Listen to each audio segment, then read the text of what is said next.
നമസ്കാരം. PS ട്രിക്സിൻ്റെ ഏറ്റവും പുതിയ വീഡിയോയിലേക്ക് എല്ലാ കൂട്ടുകാർക്കും സ്വാഗതം.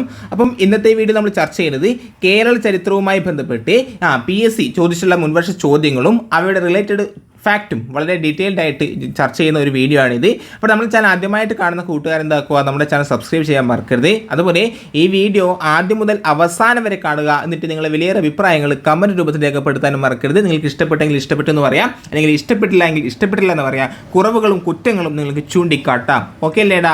യെസ്. അപ്പം ഒന്നാമത്തെ ക്വസ്റ്റ്യൻ ഇതാണ്: തന്നിരിക്കുന്നവയിൽ മാർത്താണ്ഡവർമ്മയുമായി ബന്ധപ്പെട്ട ശരിയായ പ്രസ്താവനകൾ തിരഞ്ഞെടുക്കാനാണ് പറഞ്ഞിട്ടുള്ളത്.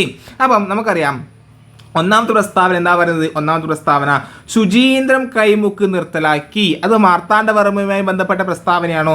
തെറ്റാണല്ലേ. മാർത്താണ്ഡവർമ്മയല്ല ശുചീന്ദ്രം കൈമുക്ക് നിർത്തലാക്കിയത്. ശുചീന്ദ്രം കൈമുക്ക് നിർത്തലാക്കിയത് ആരാണ്? അത് സ്വാതി തിരുനാളാണ്. ആരാണ്? സ്വാതി തിരുനാൾ. ഓക്കെ അല്ലേ? എൻ്റെ റിലേറ്റഡ് ഫാക്ട് നമുക്ക് പഠിക്കാം. ഓക്കെ. അപ്പം ശുചീന്ദ്രം കൈമുക്ക് നിർത്തലാക്കിയതാരാണ്? സ്വാതി തിരുനാളാണ്. ഇനി തിരുവിതാംകൂറിൽ നെടുങ്കോട്ട പണി കഴിപ്പിച്ചത് മാർത്താണ്ഡവർമ്മ മഹാരാജാവിൻ്റെ കാലത്താണ്. അതും തെറ്റായ പ്രസ്താവനയാണ്. അപ്പം 1ഉം 2ഉം തെറ്റായ പ്രസ്താവനയാണ്. ഇനി മൂന്നാമത്തെ പ്രസ്താവന വായിച്ചൂടെ? ആലപ്പുഴയിലെ കൃഷ്ണപുരം കൊട്ടാരം പണി കഴിപ്പിച്ചത് മാർത്താണ്ഡവർമ്മയാണ്. അത് ശരിയായ പ്രസ്താവനയാണ്. ഇനിയോ തിരുവിതാംകൂറിൽ അഞ്ചൽ സംവിധാനം ആരംഭിച്ചതും മാർത്താണ്ഡവർമ്മയാണ്. ഈ നാലാമത്തെ പ്രസ്താവനയും ശരിയാണ്. അപ്പം ആലപ്പുഴയിലെ കൃഷ്ണപുരം കൊട്ടാരം പണി കഴിപ്പിച്ചത് മാർത്താണ്ഡവർമ്മയും തിരുവിതാംകൂറിൽ അഞ്ചൽ സംവിധാനം ആരംഭിച്ചത് മാർത്താണ്ഡവർമ്മയാണ്. ഓക്കെ അല്ലേ? എങ്കിൽ ശുചീന്ദ്രം കൈമുക്ക് നിർത്തലാക്കിയത് ആരാണ്ട? അത് സ്വാതി തിരുനാളാണ്. ആരാണ്? സ്വാതി തിരുനാൾ. ഓക്കെ. ഇനി അല്ലാടി മല്ലൻ ശങ്കരൻ മാർത്താണ്ഡവർമ്മയുടെ റവന്യൂ മന്ത്രിയായിരുന്നു. അപ്പം മാർത്താണ്ഡവർമ്മയുടെ റവന്യൂ മന്ത്രി ആരായിരുന്നു ചോദിച്ചാൽ പറയണം, അത് അല്ലാടി മല്ലൻ ശങ്കരൻ. ആരാണ് കൂട്ടുകാരെ? അല്ലാടി മല്ലൻ ശങ്കരൻ. ഓക്കെ അല്ലേ? ഇനി ഈ മാർത്താണ്ഡവർമ്മയുടെ കാലത്തെ ഭരണ തലസ്ഥാനം പത്മനാഭപുരവും വ്യാപാര തലസ്ഥാനം മാവേലിക്കരയുമായിരുന്നു. ഇതും PS ചോദിച്ചിട്ടുണ്ട്. മാർത്താണ്ഡവർമ്മയുടെ കാലത്തെ ഭരണ തലസ്ഥാനം പത്മനാഭപുരവും മാർത്താണ്ഡവർമ്മയുടെ കാലത്തെ വ്യാപാര തലസ്ഥാനം മാവേലിക്കരയുമാണ്. മാവേലിക്കര. ഓക്കെ. എങ്കിൽ നെക്സ്റ്റ്, യെസ്, കായംകുളം ഭരണാധികാരികളുമായി മാന്നാർ ഉടമ്പടി ഒപ്പുവെച്ചത് മാർത്താണ്ഡവർമ്മയാണ്. അപ്പം മാന്നാർ ഉടമ്പടിയിൽ ഒപ്പുവെച്ച തിരുവിതാംകൂർ ഭരണാധികാരി ചോദിച്ചാൽ പറയണം, അത് മാർത്താണ്ഡവർമ്മ. കായംകുളം ഭരണാധികാരികളുമായി മാന്നാർ ഉടമ്പടിയിൽ ഒപ്പുവെച്ച തിരുവിതാംകൂർ ഭരണാധികാരി ആരാണ്? മാർത്താണ്ഡവർമ്മ. ഇനി പുറക്കാട് യുദ്ധത്തിൽ മാർത്താണ്ഡവർമ്മ കായംകുളം പിടിച്ചടക്കി. ഏത് യുദ്ധത്തിലാണ് മാർത്താണ്ഡവർമ്മ കായംകുളം പിടിച്ചടക്കിയത്? പുറക്കാട് യുദ്ധത്തിൽ. ഓക്കെ അല്ലേ? ഇനി ഡച്ചുകാരുമായി മാവേലിക്കര ഉടമ്പടിയിൽ ഒപ്പുവെച്ചത് അനിഴം തിരുനാൾ മാർത്താണ്ഡവർമ്മയാണ്. അപ്പം ഇതേ മാർത്താണ്ഡവർമ്മയാണ് മാവേലിക്കര ഉടമ്പടിയിൽ ഒപ്പുവെച്ചത്. ആരുമായിട്ട്? ഡച്ചുകാരുമായിട്ട്. ഓക്കെ അല്ലേ? യെസ്. അതിനിടയിൽ ഏറ്റവും ഇമ്പോർട്ടൻ്റ് ആയൊരു കാര്യം, ഈ പുറക്കാട് യുദ്ധം നടന്ന വർഷം എപ്പോഴാണ്? 1746 പുറക്കാട് യുദ്ധം 1746. മാവേലിക്കര ഉടമ്പടി ഏത് വർഷമാണ്? 1753. അതും ഇമ്പോർട്ടൻ്റ് ആണ്, ഒന്ന് എടുത്ത് നോക്കണേ. ഓക്കെ അല്ലേടാ? സെറ്റല്ലേ? അപ്പോൾ ഞാൻ ഒന്നും കൂടി ശരിയായ പ്രസ്താവന ഒന്നും കൂടി വായിക്കാം. ആലപ്പുഴയിലെ കൃഷ്ണപുരം കൊട്ടാരം പണി കഴിപ്പിച്ചത് മാർത്താണ്ഡവർമ്മ. അതുപോലെ തിരുവിതാംകൂറിൽ അഞ്ചൽ സംവിധാനം ആരംഭിച്ചതും മാർത്താണ്ഡവർമ്മയാണ്. ഇനി ശുചീന്ദ്രം കൈമുക്ക് നിർത്തലാക്കിയ ഭരണാധികാരി സ്വാതി തിരുനാളാണ്. ഇനി അല്ലാടി മല്ലൻ ശങ്കരൻ ആരുടെ റവന്യൂ മന്ത്രിയായിരുന്നു? മാർത്താണ്ഡവർമ്മയുടെ റവന്യൂ മന്ത്രിയായിരുന്നു. ഓക്കെ. അപ്പോൾ മാർത്താണ്ഡവർമ്മയുടെ കാലത്തെ ഭരണ തലസ്ഥാനം പത്മനാഭപുരവും വ്യാപാര തലസ്ഥാനം മാവേലിക്കരയുമാണ്. എങ്കിൽ കായംകുളം ഭരണാധികാരികളുമായി മാന്നാർ ഉടമ്പടി ഒപ്പുവെച്ചത് മാർത്താണ്ഡവർമ്മയാണ്. ഓക്കെ അല്ലേ? ഈ മാന്നാർ ഉടമ്പടി എപ്പോഴാണ്? മാന്നാർ ഉടമ്പടി 1742 1742 മാന്നാർ ഉടമ്പടി. ഇനി പുറക്കാട് യുദ്ധത്തിൽ മാർത്താണ്ഡവർമ്മ കായംകുളം പിടിച്ചെടുത്തി. എന്നാണ് പുറക്കാട് യുദ്ധം?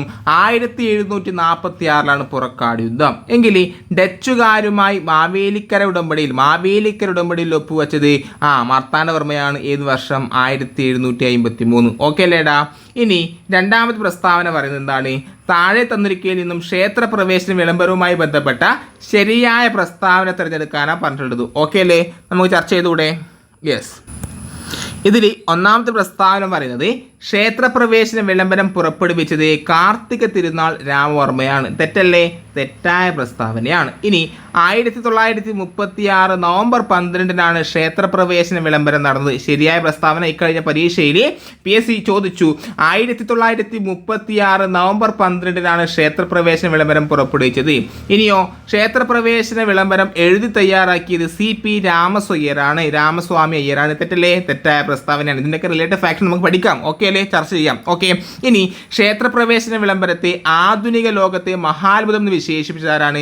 ഗാന്ധിജിയാണ്. ആരാണ്? ഗാന്ധിജി. അതും ശരിയായ പ്രസ്താവനയാണ്. അപ്പം ഇതിൽ ശരിയായ പ്രസ്താവന എന്ന് പറയുന്നത് 2ഉം 4ഉമാണ്. 2ഉം 4ഉം. അപ്പം ശരിയായ പ്രസ്താവന ഞാൻ ഒന്നുകൂടി വായിക്കാം. 1936 നവംബർ 12 ഈ ക്ഷേത്രപ്രവേശന വിളംബരം നടന്നത്. അതുപോലെ ഈ ക്ഷേത്രപ്രവേശന വിളംബരത്തെ ആധുനിക കാലത്തെ മഹാത്ഭുതം എന്ന് വിശേഷിപ്പിച്ചത് ആരാണ്? അത് നമ്മുടെ ഗാന്ധിജിയാണ്. ഗാന്ധിജി. ഓക്കെ അല്ലേ? എങ്കിൽ ഈ ക്ഷേത്രപ്രവേശന വിളംബരം എഴുതി തയ്യാറാക്കിയത് ഉള്ളൂർ S പരമേശ്വരയ്യരാണ്. എപ്പോഴാണ്? ആരാണ്? ഉള്ളൂർ S പരമേശ്വരാണ് ക്ഷേത്രപ്രവേശന വിളംബരം എഴുതി തയ്യാറാക്കിയത്. ഓക്കെ അല്ലേ? ഇനി CP രാമസ്വാമി അയ്യരായിരുന്നു ക്ഷേത്രപ്രവേശന വിളംബര സമയത്തെ തിരുവിതാംകൂർ ദിവാൻ. അപ്പം ക്ഷേത്രപ്രവേശന വിളംബര സമയത്തെ തിരുവിതാംകൂർ ദിവാൻ ആരെന്ന് ചോദിച്ചാൽ പറയണം CP രാമസ്വാമി അയ്യർ. ആരാണ്ടാ? CP രാമസ്വാമി അയ്യർ. ഓക്കെ അല്ലേ? ഇനി ക്ഷേത്രപ്രവേശന വിളംബരത്തെ തീർത്തും അഹിംസാപരവും രക്തരഹിതവുമായ വിപ്ലവം എന്ന് ആര് വിശേഷിപ്പിച്ചു? രാജഗോപാലാചാര്യ വിശേഷിപ്പിച്ചു. അപ്പം ക്ഷേത്രപ്രവേശന വിളംബരത്തെ അഹിംസാപരവും രക്തരഹിതവുമായ വിപ്ലവം എന്ന് വിശേഷിപ്പിച്ചത് ആരാണ്? അത് രാജഗോപാലാചാര്യാണ്. ആരാണ്? രാജഗോപാലാചാര്യ. ഓക്കെ അല്ലേ? അതിനിടയിൽ ഒരു ചെറിയൊരു കാര്യം നിങ്ങളോട് പറയട്ടെ. നമ്മുടെ ഈ PSC ട്രിക്സിൻ്റെ ടെലഗ്രാം ചാനൽ രാത്രി 10 മണി തൊട്ട് 11 മണി വരെ ഫ്രീ ആയിട്ട് കറണ്ട് അഫയേഴ്സിൻ്റെ ഒരു ലൈവ് സെഗ്മെൻറ്റ് നടക്കുന്നുണ്ട്. വരുന്ന പരീക്ഷകളിൽ 20 LD പോലുള്ള വരുന്ന പരീക്ഷകളിൽ 20 മാർക്ക് LD നിങ്ങൾക്ക് ഈ ലൈവ് സെഗ്മെൻറ്റിൽ നേടിത്തരാൻ വേണ്ടിയിട്ടുള്ള നമ്മുടെ പ്രയത്നമാണ്. അതിൽ ജോയിൻ ചെയ്യാൻ താല്പര്യമുള്ള കൂട്ടുകാർ ജോയിൻ ചെയ്യുക. ഓക്കെ അല്ലേ? അതുപോലെ ഈ വീഡിയോ നിങ്ങൾക്ക് ഇഷ്ടപ്പെട്ടെങ്കിൽ ലൈക്കും കൂടി ചെയ്യുക. അതുപോലെ നിങ്ങൾക്ക് ഇഷ്ടപ്പെട്ടെങ്കിൽ നിങ്ങളുടെ അഭിപ്രായങ്ങൾ കമൻറ്റിൽ പങ്കുവെക്കാനും മറക്കരുത്. ഓക്കെ അല്ലേ? ഇനി നെക്സ്റ്റ്, ജനങ്ങളുടെ ആധ്യാത്മിക വിമോചനത്തിൻ്റെ ആധികാരിക രേഖയായ സ്മൃതി എന്ന് ഗാന്ധിജി ക്ഷേത്രപ്രവേശന വിളംബരത്തെ വിശേഷിപ്പിച്ചു. ജനങ്ങളുടെ ആധ്യാത്മിക വിമോചനത്തിൻ്റെ ആധികാരിക രേഖയായ സ്മൃതി എന്ന് ക്ഷേത്രപ്രവേശന വിളംബരത്തെ വിശേഷിപ്പിച്ചതാരെന്ന് ചോദിച്ചാൽ പറയണം അത് ഗാന്ധിജിയാണ്. ഓക്കെ അല്ലേ? ഇനി ആധുനിക ലോകത്തെ മഹാത്ഭുതം എന്ന് മഹാത്മാഗാന്ധി ക്ഷേത്രപ്രവേശന വിളംബരത്തെ വിശേഷിപ്പിച്ചു. അപ്പം 1936 നവംബർ 12 ക്ഷേത്രപ്രവേശന വിളംബരം നടന്നത്. ഈ ക്ഷേത്രപ്രവേശന വിളംബരത്തെ ആധുനിക കാലത്തെ മഹാത്ഭുതം എന്ന് വിശേഷിപ്പിച്ചത് ഗാന്ധിജിയാണ്. ഗാന്ധിജി മറ്റൊന്നും കൂടി വിശേഷിപ്പിച്ചു എന്ന് ജനങ്ങളുടെ ആധ്യാത്മിക വിമോചനത്തിൻ്റെ ആധികാരിക രേഖയായ സ്മൃതി എന്നും ക്ഷേത്രപ്രവേശന വിളംബരത്തെ ആര് വിശേഷിപ്പിച്ചു കൂട്ടുകാരെ? ഗാന്ധിജി വിശേഷിപ്പിച്ചു. ഓക്കെ അല്ലേ? എങ്കിൽ ക്ഷേത്രപ്രവേശന വിളംബരത്തെ തീർത്തും അഹിംസാപരവും രക്തരഹിതവുമായ വിപ്ലവം എന്ന് വിശേഷിപ്പിച്ചത് ആരാടാ? അത് രാജഗോപാലാചാര്യാണ്. ആരാണ്? രാജഗോപാലി. എങ്കിൽ നെക്സ്റ്റ് ക്വസ്റ്റ്യൻ ഇതാണ്. ക്ഷേത്രപ്രവേശന വിളംബര സമയത്ത് തിരുവിതാംകൂർ ദിവാൻ ആരെന്ന് ചോദിച്ചാൽ പറയണം അത് CP രാമസ്വാമി അയ്യരാണ്. ആരാടാ? CP രാമസ്വാമി അയ്യർ. എങ്കിൽ ഈ ക്ഷേത്രപ്രവേശന വിളംബരം എഴുതി തയ്യാറാക്കിയത് ആരാടാ?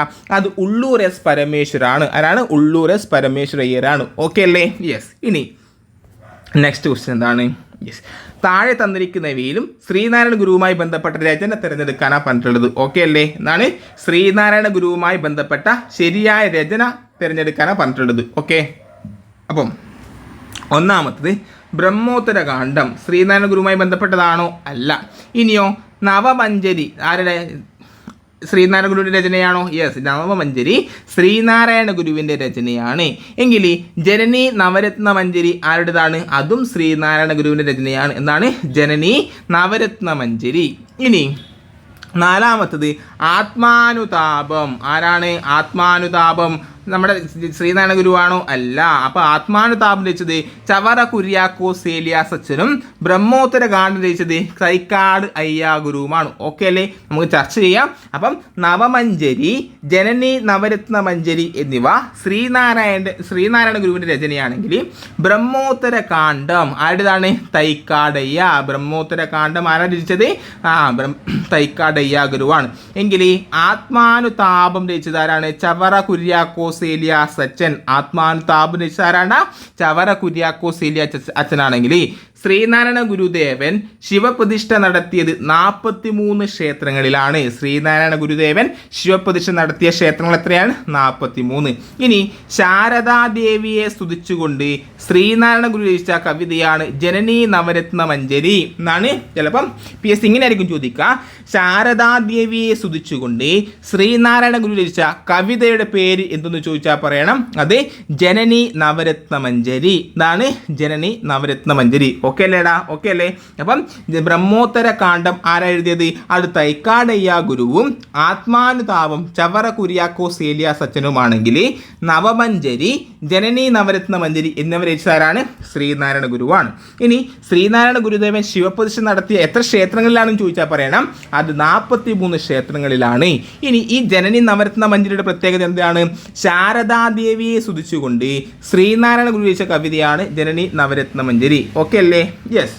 ഇനി നെക്സ്റ്റ് ക്വസ്റ്റ്യൻ, മലയാളി മെമ്മോറിയൽ എഴുതി തയ്യാറാക്കിയത് ആരാടാ? മലയാളി മെമ്മോറിയൽ നമുക്കറിയാം അതാണ് CV രാമൻപിള്ള. മലയാളി മെമ്മോറിയൽ എഴുതി തയ്യാറാക്കിയത് ആരാണ്? CV രാമൻപിള്ള. അപ്പം എന്താണ് മലയാളി മെമ്മോറിയൽ എന്ന് പറഞ്ഞാൽ? എന്താണ് മലയാളി മെമ്മോറിയൽ? യെസ്, തിരുവിതാംകൂറിലെ സർക്കാർ ജോലികളിൽ പരദേശി ബ്രാഹ്മണർക്കുണ്ടായിരുന്ന അമിത പ്രാധാന്യം ഇല്ലാതാക്കുന്നതിനും തിരുവിതാംകൂറുകാർക്ക് മതിയായ പ്രാതിനിധ്യം നൽകണമെന്നും ആവശ്യപ്പെട്ടുകൊണ്ട് തിരുവിതാംകൂറിലെ ജനങ്ങൾ സമർപ്പിച്ച നിവേദനമാണ് ഈ Malayali memorial. Malayali memorial. Okay അല്ലേ? അപ്പം മലയാളി മെമ്മോറിയൽ എഴുതി തയ്യാറാക്കിയത് CV രാമൻപിള്ളയാണ്.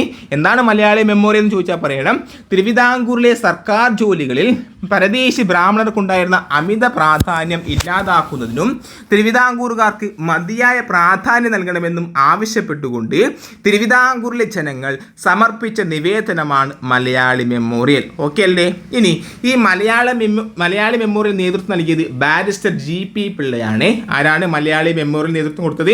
Barrister GP Pillai. Yes. അപ്പം ഈ മലയാളി മെമ്മോറിയൽ ആർക്കാണ് സമർപ്പിച്ചത്? തിരുവിതാംകൂർ രാജാവായ ശ്രീമൂലം തിരുനാളിനാണ് മലയാളി മെമ്മോറിയൽ സമർപ്പിച്ചത്. മലയാളി മെമ്മോറിയൽ സമർപ്പിച്ചപ്പോഴാണ് 1891 ജനുവരി 1. അപ്പം 1891 ജനുവരി 1 തിരുവിതാംകൂർ രാജാവായ ശ്രീമൂലം തിരുനാളിന് മലയാളി മെമ്മോറിയൽ സമർപ്പിച്ചു. ഓക്കെ അല്ലേ? അപ്പം മലയാളി മെമ്മോറിയൽ എഴുതി തയ്യാറാക്കിയത് CV രാമൻപിള്ള. മലയാളി മെമ്മോറിയൽ നേതൃത്വം നൽകിയത് ബാരിസ്റ്റർ GP പിള്ള. ഓക്കെ അല്ലേ? ഇനി തിരുവിതാംകൂറുകാർക്ക് എന്ന ആശയത്തിന്റെ വക്താവ് ആരാണ്? അത് ബാരിസ്റ്റർ GP പിള്ള. ആരാണ്? Barrister GP Pillai. തിരുവിതാംകൂറുകാർക്ക് എന്ന ആശയത്തിന്റെ വക്താവാണ് ബാരിസ്റ്റർ GP പിള്ള. ഓക്കെ അല്ലേ? ഇനി ഈ മലയാളി മെമ്മോറിയൽ പോലെ ഈഴവ മെമ്മോറിയൽ ഉണ്ട്. ഈ ഈഴവ മെമ്മോറിയൽ ഹർജി സമർപ്പിച്ചത് 1896 മലയാളി മെമ്മോറിയൽ 1891 ഈഴവ മെമ്മോറിയൽ ഏത് വർഷം? 1896. ഓക്കെ എങ്കിൽ ഈഴവ മെമ്മോറിയൽ നേതൃത്വം നൽകിയത് ആരാണ്? അത് ഡോക്ടർ പൽപ്പു ആണ്. ഈഴവ മെമ്മോറിയൽ നേതൃത്വം നൽകിയത് ആരാണ്? ഡോക്ടർ പൽപ്പുവും. മലയാളി മെമ്മോറിയൽ നേതൃത്വം നൽകിയത് ബാരിസ്റ്റർ GP പിള്ളയുമാണ്. തെറ്റിപ്പോകരുതേ. ഓക്കെ അല്ലേ? ഇനി ഒന്നാം ഈഴവ മെമ്മോറിയൽ സമർപ്പിച്ചത് ശ്രീമൂലം തിരുനാൾ മഹാരാജാവിനാണ്. ഓക്കെ അല്ലേ? അപ്പം ഒന്നാം ഈഴവ മെമ്മോറിയൽ സമർപ്പിച്ചത് 1896 ഈഴവ മെമ്മോറിയൽ സമർപ്പിച്ചത്. ഒന്നാം ഈഴവ മെമ്മോറിയൽ സമർപ്പിക്കപ്പെട്ടത് ശ്രീമൂലം തിരുനാളിനും രണ്ടാം ഈഴവ മെമ്മോറിയൽ സമർപ്പിച്ചത് കഴ്സൺ പ്രഭുവിനാണ്. ആർക്കാണ്? കഴ്സൺ പ്രഭു. ഓക്കെ അല്ലേ? ഇനി സർക്കാർ സ്കൂളുകളിലും സർക്കാർ ഉദ്യോഗങ്ങളിലും ഈഴവർക്കും മറ്റും താഴ്ന്ന ജാതിക്കാർക്കുമുള്ള പ്രവേശനമായിരുന്നു ഈഴവ മെമ്മോറിയലിന്റെ പ്രധാന ലക്ഷ്യം. ഓക്കെ അല്ലേ? അപ്പം എന്താണ് ഈഴവ മെമ്മോറിയലിന്റെ പ്രധാന ലക്ഷ്യം? തിരുവിതാംകൂറിലെ സർക്കാർ സ്കൂളുകളിലും സർക്കാർ ഉദ്യോഗങ്ങളിലും ഈഴവർക്കും മറ്റ് താഴ്ന്ന ജാതിയിലുള്ളവർക്കും പ്രവേശനമായിരുന്നു ഈഴവ മെമ്മോറിയലിന്റെ പ്രാധാന്യം. ഓക്കെ അല്ലേടാ? ഓക്കെ അല്ലേ? യെസ്. അപ്പം കാര്യങ്ങൾ ഞാൻ ഒന്ന് റിപ്പീറ്റ് ചെയ്യാം. മലയാളി മെമ്മോറിയൽ എഴുതി തയ്യാറാക്കിയതാരാണ്? CV രാമൻപിള്ള. അപ്പോൾ എന്താണ് മലയാളി മെമ്മോറിയൽ? തിരുവിതാംകൂറിലെ സർക്കാർ ജോലികളിൽ പരദേശി ബ്രാഹ്മണർക്കുണ്ടായിരുന്ന അമിത പ്രാധാന്യമില്ലാതാക്കുന്നതിനും തിരുവിതാംകൂറുകാർക്ക് മതിയായ പ്രാതിനിധ്യം നൽകണമെന്നും ആവശ്യപ്പെട്ടുകൊണ്ട് തിരുവിതാംകൂറിലെ ജനങ്ങൾ സമർപ്പിച്ച നിവേദനമാണ് ഏതെന്ന് പറയുന്നത്? മലയാളി മെമ്മോറിയൽ. മലയാളി മെമ്മോറിയൽ നേതൃത്വം നൽകിയത് ആരാണ്? Barrister GP പിള്ളയും. ഈ 1891 ജനുവരി 1 തിരുവിതാംകൂർ രാജാവായ ശ്രീമൂലം തിരുനാളിന് മലയാളി മെമ്മോറിയൽ സമർപ്പിച്ചു. തിരുവിതാംകൂറുകാർക്ക് എന്ന ആശയത്തിന്റെ വക്താവ് ബാരിസ്റ്റർ GP പിള്ളയും. ഈഴ മെമ്മോറിയൽ ഹർജി സമർപ്പിച്ചത് ഏത് വർഷമാണ്? 1896. ഈഴ മെമ്മോറിയൽ നേതൃത്വം നൽകിയത് ആരാണ്? അത് ഡോക്ടർ പൽപ്പുവും. ഒന്നാം ഈഴ മെമ്മോറിയൽ സമർപ്പിച്ചത് ശ്രീമൂലം തിരുനാളിനാണെങ്കിൽ രണ്ടാം ഈഴ മെമ്മോറിയൽ സമർപ്പിക്കപ്പെട്ടത് കഴ്സൺ പ്രഭുവിനാണ്. ഓക്കെ അല്ലേ? അപ്പം എന്താണ് ഈ ഈഴ മെമ്മോറിയലിൻ്റെ പ്രധാന ലക്ഷ്യം? സർക്കാർ സ്കൂളുകളിലും സർക്കാർ ഉദ്യോഗങ്ങളിലും താഴ്ന്ന ജാതിയിൽപ്പെട്ടവർക്കും അതുപോലെ ഈഴവർക്കും പ്രവേശനമായിരുന്നു ഈഴ മെമ്മോറിയലിന്റെ പ്രധാന ലക്ഷ്യം. ഓക്കെ അല്ലേ? ഇനി 5ാമത്തെ ക്വസ്റ്റ്യൻ ആണ്, തിരുവിതാംകൂർ ഇന്ത്യൻ സ്വാതന്ത്ര്യത്തിന് ശേഷം ഇന്ത്യൻ യൂണിയൻ ലയിക്കാതെ സ്വതന്ത്രമായി നിലകൊള്ളും. എന്താണ്? തിരുവിതാംകൂർ ഇന്ത്യൻ സ്വാതന്ത്ര്യത്തിനു ശേഷം ഇന്ത്യൻ യൂണിയൻ ലയിക്കാതെ സ്വതന്ത്രമായി നിലകൊള്ളും എന്ന് ദിവാൻ CP രാമസ്വാമി അയ്യർ പ്രഖ്യാപിച്ചത് താഴെ തന്നിരിക്കുന്നതിൽ ഏതുമായി ബന്ധപ്പെട്ടതാണ്? അത് പുന്നപ്ര വയലാർ സമരവുമായി ബന്ധപ്പെട്ടാണ് അന്നത്തെ ദിവാനായിരുന്ന CP രാമസ്വാമി അയ്യർ ഇത്തരത്തിൽ പ്രഖ്യാപിക്കുകയുണ്ടായത്. എന്താണ്? തിരുവിതാംകൂർ ഇന്ത്യൻ സ്വാതന്ത്ര്യത്തിന് ശേഷം തിരുവിതാംകൂർ ഇന്ത്യൻ യൂണിയൻ ലയിക്കാതെ സ്വതന്ത്രമായി നിലകൊള്ളും എന്ന് പറഞ്ഞത് CP രാമസ്വാമി അയ്യരാണ്. പുന്നപ്ര വയലാർ സമരവുമായി ബന്ധപ്പെട്ടാണ് ഇത്തരത്തിലുള്ള പ്രസ്താവന പറഞ്ഞത്. ഓക്കെ അല്ലേ? ഇനി എന്താണ് പുന്നപ്ര വയലാർ സമരം? പുന്നപ്ര വയലാർ അറിയോടാ? തിരുവിതാംകൂറിൽ CP രാമസ്വാമി അയ്യർ നടപ്പിലാക്കിയ അമേരിക്കൻ മോഡൽ ഭരണപരിഷ്കാരങ്ങൾക്കെതിരെ കമ്മ്യൂണിസ്റ്റ് പാർട്ടികൾ നടത്തിയ രാഷ്ട്രീയ പ്രക്ഷോഭങ്ങളാണ് പുന്നപ്ര വയലാർ സമരം. എന്താണ് പുന്നപ്ര വയലാർ സമരം? തിരുവിതാംകൂറിൽ CP രാമസ്വാമി അയ്യർ നടപ്പിലാക്കിയ അമേരിക്കൻ മോഡൽ ഭരണപരിഷ്കാരത്തിനെതിരെ കമ്മ്യൂണിസ്റ്റുകാർ നടത്തിയ രാഷ്ട്രീയ പ്രക്ഷോഭമാണ് പുന്നപ്ര വയലാർ സമരം. എങ്കിൽ പുന്നപ്ര വയലാർ സമരങ്ങളിൽ നേതൃസ്ഥാനം വഹിച്ച CK കുമാരപ്പണിക്കർ വയലാർ സ്റ്റാലിൻ എന്നറിയപ്പെടുന്നു. അപ്പം വയലാർ സ്റ്റാലിൻ എന്നറിയപ്പെടുന്ന ആരാണ്? CK കുമാരപ്പണിക്കർ. PSC ഓൾറെഡി ചോദിച്ചു, വയലാർ സ്റ്റാലിൻ എന്നറിയപ്പെടുന്ന ആരാണ്? അത് CK കുമാരപ്പണിക്കർ ആണ്. ഓക്കെ അല്ലേ? ഇനി ഒരു PYQ ആണ്. ക്വിറ്റ് ഇന്ത്യ സമരത്തോടനുബന്ധിച്ച് മലബാറിൽ നടന്ന സംഭവമാണ് കീഴരിയൂർ ബോംബ് കേസ്. അപ്പം കീഴരിയൂർ ബോംബ് കേസ് എന്തുമായി ബന്ധപ്പെട്ട് നടന്നതാണ്? ക്വിറ്റ് ഇന്ത്യ സമരത്തോടനുബന്ധിച്ച് മലബാറിൽ നടന്ന സംഭവമാണ് കീഴരിയൂർ ബോംബ് കേസ്. ഓക്കെ അല്ലേ? എങ്കിൽ 1947 ഡിസംബർ 4 പാലിയം സത്യാഗ്രഹത്തിന്റെ ഔപചാരിക ഉദ്ഘാടനം നിർവഹിച്ചതാരാണ്?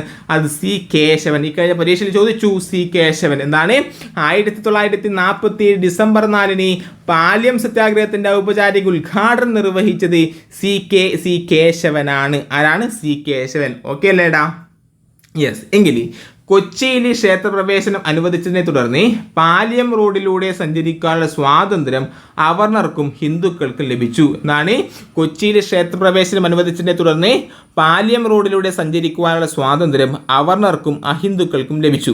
1959 ജൂൺ 12 വിമോചന സമരം ആരംഭിച്ചത്. വിമോചന സമരം ആരംഭിച്ച വർഷം 1959 ജൂൺ 12. ഓക്കെ അല്ലേ? ഈ 1959 ജൂൺ 16 ചേർത്തലയിൽ ഒരു പൊതുസമ്മേളനത്തിൽ പനമ്പള്ളി ഗോവിന്ദ മേനോൻ നടത്തിയ പ്രസംഗത്തിൽ നിന്നാണ് വിമോചന സമരം എന്ന പേര് ലഭിച്ചത്. അപ്പം വിമോചന സമരം എന്ന പേര് ലഭിച്ചത് 1959 ഏപ്രിൽ 16 ചേർത്തലയിൽ ഒരു പൊതുയോഗത്തിൽ പനമ്പള്ളി ഗോവിന്ദ മേനോൻ നടത്തിയ പ്രസംഗത്തിൽ നിന്നാണ് വിമോചന സമരം എന്ന പേര് ലഭിച്ചത്. ഓക്കെ അല്ലേടാ? ഓക്കെ അല്ലേ? യെസ്. അപ്പം ഈ പറഞ്ഞ കാര്യങ്ങൾ ഒന്നുകൂടി ഞാൻ വായിക്കാം. യെസ്. എന്നാണ്? തിരുവിതാംകൂർ ഇന്ത്യൻ സ്വാതന്ത്ര്യത്തിന് ശേഷം ഇന്ത്യൻ യൂണിയൻ ലയിക്കാതെ സ്വതന്ത്രമായി നിലകൊള്ളും എന്ന് CP രാമസ്വാമിയെ പ്രഖ്യാപിച്ചത് പുന്നപ്ര വയലാർ സമരകാലത്താണ്. ഇനി CP രാമസ്വാമി അയ്യരുടെ നടപ്പിലാക്കി തിരുവിതാംകൂറിൽ CP രാമസ്വാമി അയ്യർ നടപ്പിലാക്കിയ അമേരിക്കൻ മോഡൽ ഭരണപരിഷ്കാരത്തിനെതിരെ കമ്മ്യൂണിസ്റ്റുകാർ നടത്തിയ രാഷ്ട്രീയ പ്രക്ഷോഭമാണ് പുന്നപ്ര വയലാർ സമരം. ഇനി പുന്നപ്ര വയലാർ സമരങ്ങളിൽ നേതൃത്വം നൽകിയ CK കുമാരപ്പണിക്കറാണ് വയലാർ സ്റ്റാലിൻ എന്നറിയപ്പെടുന്നത്. ഓക്കെ അല്ലേ? അപ്പം ക്വിറ്റ് ഇന്ത്യ സമരത്തോടനുബന്ധിച്ച് മലബാറിൽ നടന്ന സംഭവമാണ് ഏത്? Keezhariyur bomb case. 1747 December 4 Paliyam സത്യാഗ്രഹത്തിന്റെ ഔപചാരിക ഉദ്ഘാടനം നിർവഹിച്ചവരാണ്?